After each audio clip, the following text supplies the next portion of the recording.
Hello and welcome to our program, Astronomy for Everyone. The topic for this month's show will be a look at the life of Max Fleischer, a pioneer in the field of animation who also had a great interest in astronomy.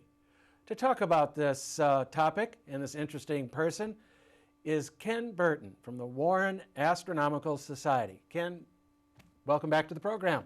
Thank you very much. Glad to be here. Now, I understand Max is related to you. How so? He was married to my father's sister, okay? Okay. And there were four girls, and the Essie was his wife, and Bessie was my grandmother. Okay. So he's my great uncle. All right, very good. So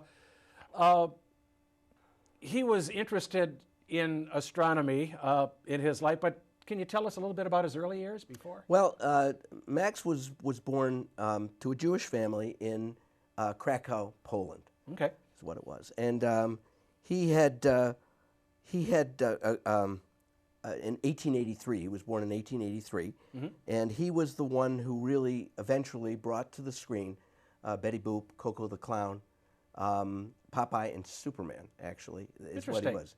He was an animator. He was born in Krakow, like I said. His father the father and mother had 6 children. He was the second of the 6, and when he came, they moved from there in March of 1887. Max was born in 1882, and moved to New York.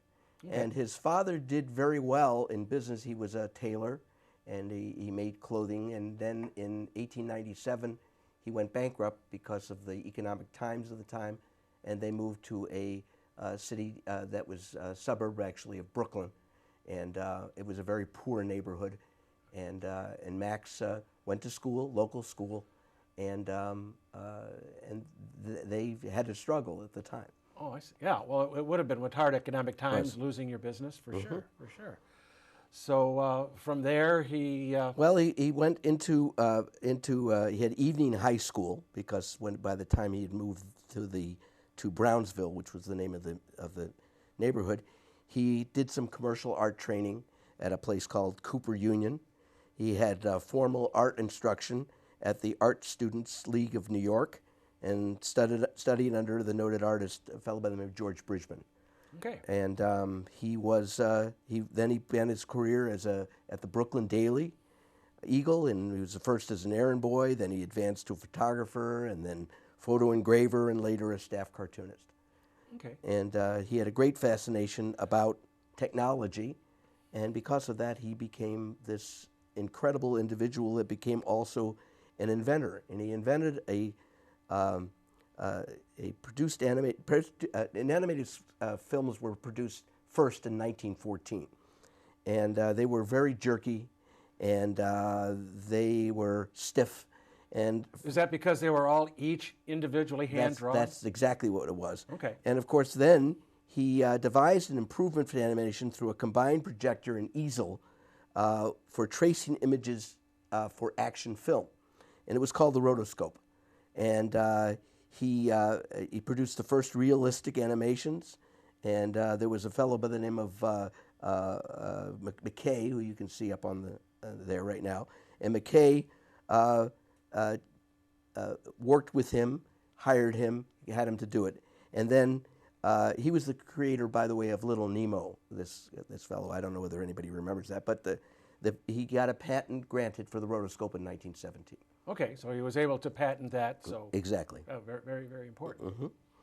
And did he have any other inventions? Well, he was constantly creating ways to do things to adapt them to the movie type of genre. Okay. Actually, he was the first to combine sound and cartooning at the same time. Disney's Steamboat Willie was supposed to have been the one, but he had done it a year before. Okay. So with another production, and then after that he went and he joined the Army. He was at Fort Sill, Oklahoma. By the way, I was there also when I was in the service, and he created Army training films, including the contour map reading and operating a mortar. So he produced these training films Absolutely, for the military? Military also. Okay. So he just continued on through, that was the World War I era. Okay. Okay. And so then after he gets out of the Army, he started to create several different cartoon characters, I understand? Correct. And with his brother, Dave Fleischer, and I think you saw his picture a moment ago. There he is, Dave Fleischer. That was his brother. And his brother, and he created a studio for a company called Path Film Exchange. And he was able to do a lot of work with that also. And again, that also led him to some of the Army training films that we talked about. Additionally, he started the Inkwell Studios. And the Inkwell Studios, or the Out of the Inkwell Studios actually, where he created a clown called Coco the Clown. And you can see Coco at the bottom of that on the left.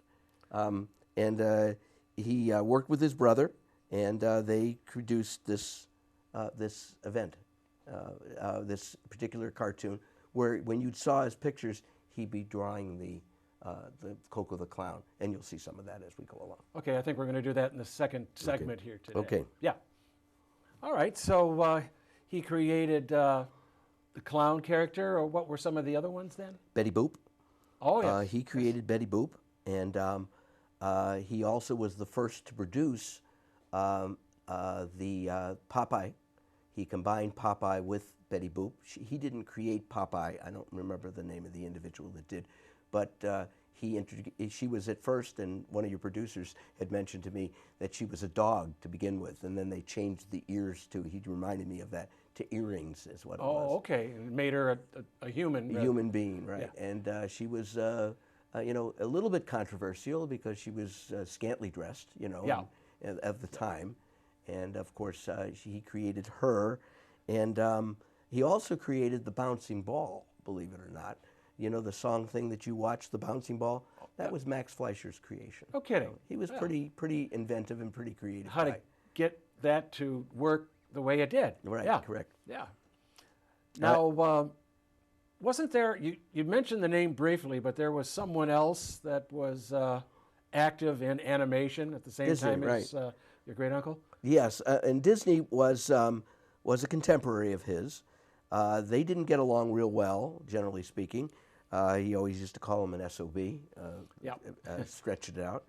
As a matter of fact, his son, Dick Fleischer, Richard Fleischer, produced somewhere in the order of 80 films. One of them was 20,000 Leagues Under the Sea, and the story that goes with that, which is kind of cool, he would always, whenever anybody bring up Disney, he would say, that SOB type of thing. Yeah. But his son knew of the relationship, or the difficult relationship between the two of them. Mm-hmm.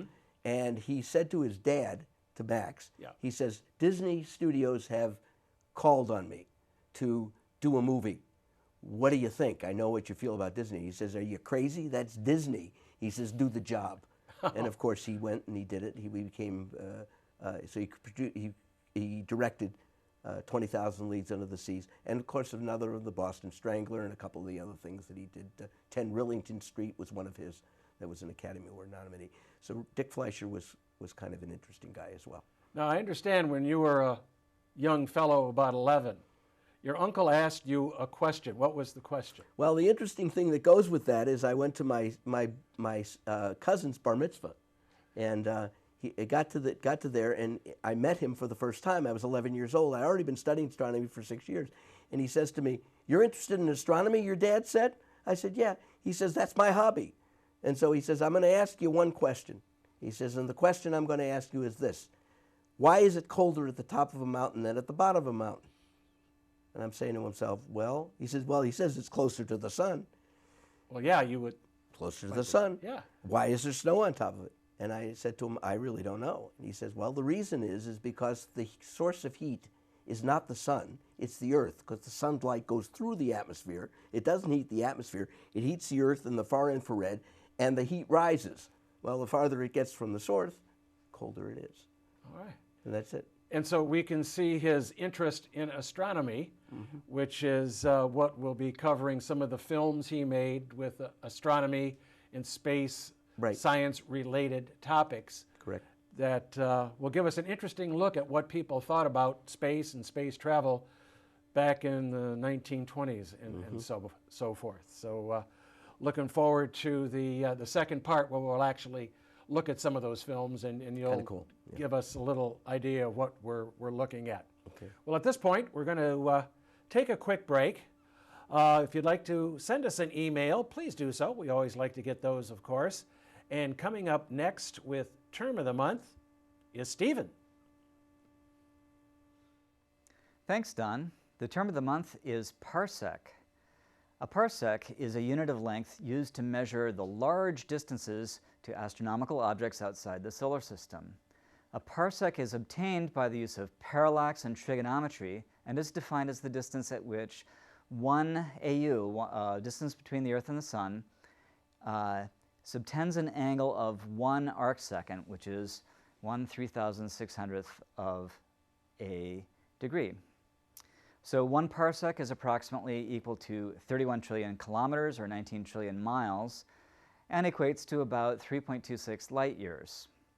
The nearest star, Proxima Centauri, is about 1.3 parsecs, 4.2 light years from the Sun. And the bright star Deneb, in the tail of Cygnus the Swan, is 2,600 light years, or about 800 parsecs from here. The term parsec was coined in 1913, but was defined precisely by the IAU, the International Astronomical Union, in 2015. I prefer the light year because it gives you an idea of how long light takes to reach us. I don't have that feeling with parsec.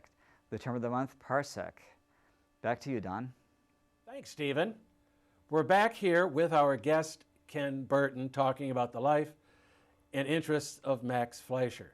Now, Ken, Max made a number of space and astronomy-related films. Can you tell our viewers about Well, very, those? very simply, he did rocket ships to the moon and rocket ships to Mars and all those type of things, which we're going to see in a few minutes, which is great. I did want to just mention real quickly about Betty Boop in the fact that Helen Kane sued Max for using her as the symbol for Betty Boop, and in fact, he won the lawsuit because it was based on an obscure African-American Esther Jones, and he had proof of that, and he won the lawsuit, so there wasn't anything that went from that.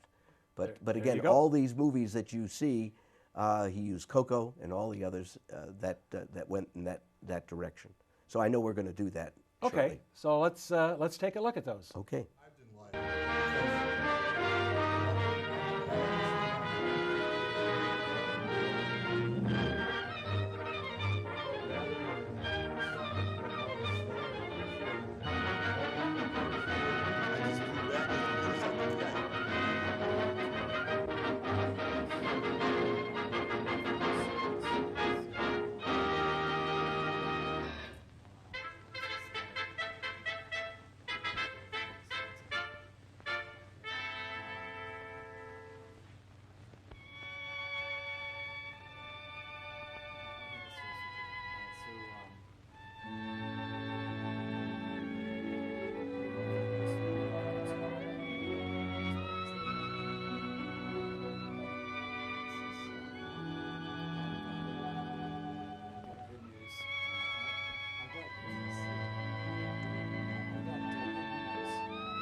saw that too.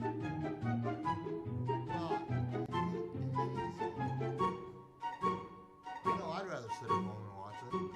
I know I've heard people say it's pretty awesome going down there, but it's a one-time deal. And basketball players and people, especially the wrestlers, really want to meet. It's only a good place to watch a game that seats in the whole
convoluted than it already was. You want to change the date. Right, and I'm like, oh, one of these days I'm going to show up the wrong day. Well, yeah, I did that. So confused. I'm always happy when people park on this is it. I was a little taken back with the carnival thing. Yeah. Last time they weren't. Because I was meeting Lori at the big boy. I said, yeah. I'm like, I'm not parking at Big Boy. I'm getting into this lot. They lose any more space at the carnival. And Jack shows a lumberjack showing some other stuff too. What was that? But it's not starting today. No, I think it's starting. Today the 20th. Oh, yeah, it's before. Today's the 25th, I believe. Yeah, it's supposed to start 26th. 26th, 27th, 29th. Oh, somebody hurt the man. They had to get it done.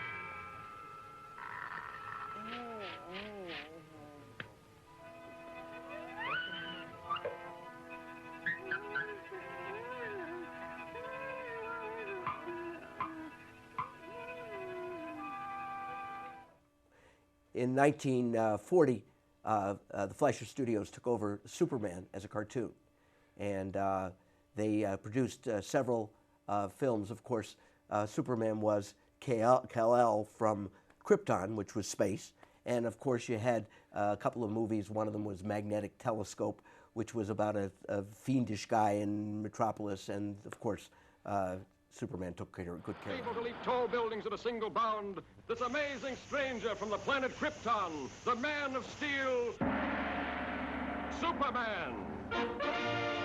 Possessing remarkable physical strength, Superman fights a never-ending battle for truth and justice. Disguised- Things were cool, so He always did. always did. He always did. Well, I want to thank our guest, Ken Burton, for illuminating us, pardon the pun for animation, about the life of Max Fleischer and his interest in astronomy. We'd like you to visit our club website. The address is down at the bottom of your screen, as always. And coming up next is Stephen with What's Up in the Night Sky.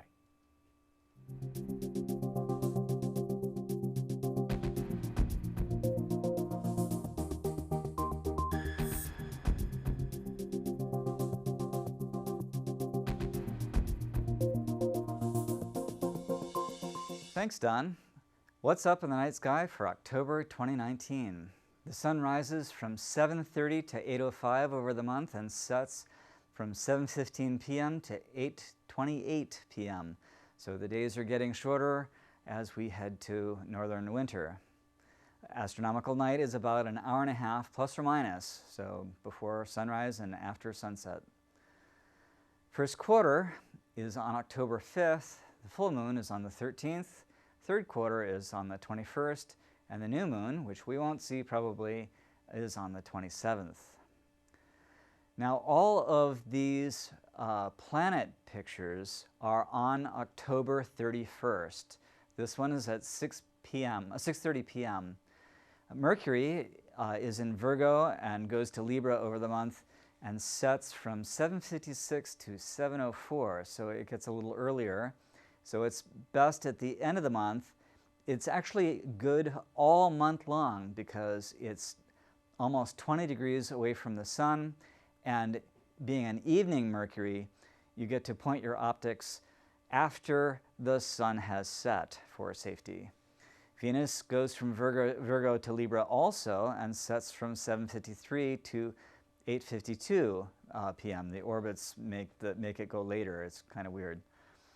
Jupiter goes from is in Ophiuchus, and it sets at 10:54 to 8:52. It's best at the beginning of the month because Superior conjunction is coming in December. Saturn is in Sagittarius and sets from just after midnight, or almost 1, to about 10:30 p.m. over the month. Pluto is also in Sagittarius and sets between 1:22 at the beginning and just about 11 p.m. At night. So So that's that. Mars is all by its lonesome in Virgo, and it rises from 6:46 to 3:23. It's best at the end of the month because we had superior conjunction in September, beginning of September. Uranus and Neptune. So we're looking here at 10 p.m., still on the 31st. Uranus is in Aries and rises from 8:44 p.m.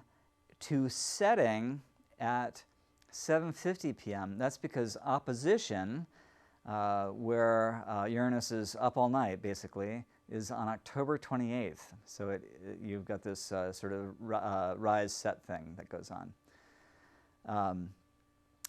October, November is great for Uranus. If you're trying to see it naked eye, you have to really know where to look, but that is possible. Neptune is in Aquarius and sets from 6:11 p.m. to actually to 3:41. That must be rises. Sorry. And that is term of the month. That is what's up in the night sky for October 2019. Remember, this show is free, but we may tax your brain.